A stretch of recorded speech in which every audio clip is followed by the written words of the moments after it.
अस्सलाम वालेकुम रहमतुल्लाहि व बरकातहू। सलामत रखे अल्लाह ताला मेरे तमाम दोस्तों को। दोस्तों, करबला का एक छोटा सा वाकया। हर जिन काफिर नहीं होता, जिन्नातों में भी ईमानदारी जिन बहुत है।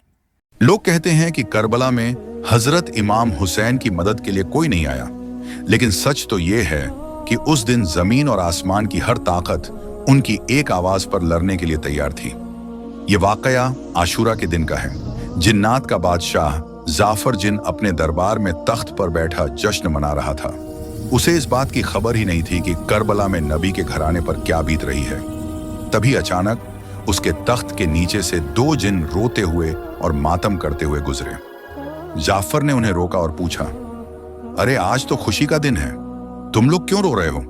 उन जिन्नात ने रोते हुए जवाब दिया, ऐ बादशाह, आपको खबर नहीं, अभी हमारा गुजर यानी करबला की जमीन से हुआ। वहां हमने देखा कि रसूल अल्लाह के प्यारे नवासे हुसैन इब्ने अली खून में लथपथ हैं।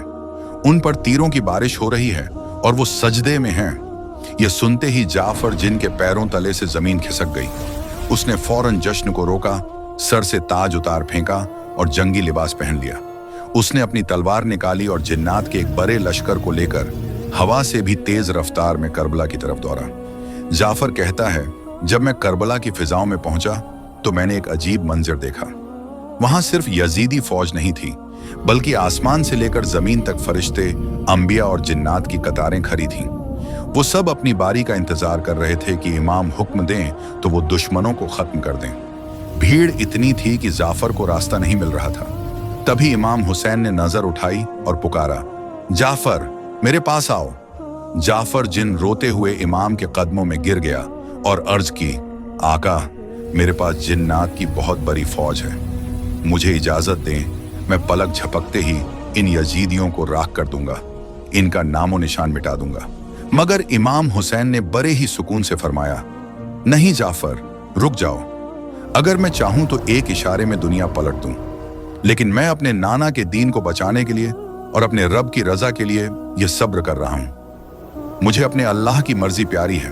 तो दोस्तों, याद रखना, करबला में इमाम हुसैन बेबस नहीं थे। कायनात की हर ताकत उनके हाथ में थी, लेकिन उन्होंने तलवार नहीं उठाई ताकि इस्लाम जिंदा रहे। करबला का यह मंजर बताता है कि जीत हथियार की नहीं बल्कि सब्र की होती है। अगर आपके दिल में भी इमाम हुसैन के लिए मोहब्बत है तो कमेंट में या हुसैन जरूर लिखें, और ऐसे ही इस्लामिक वाकयात के लिए चैनल को अभी सब्सक्राइब करें।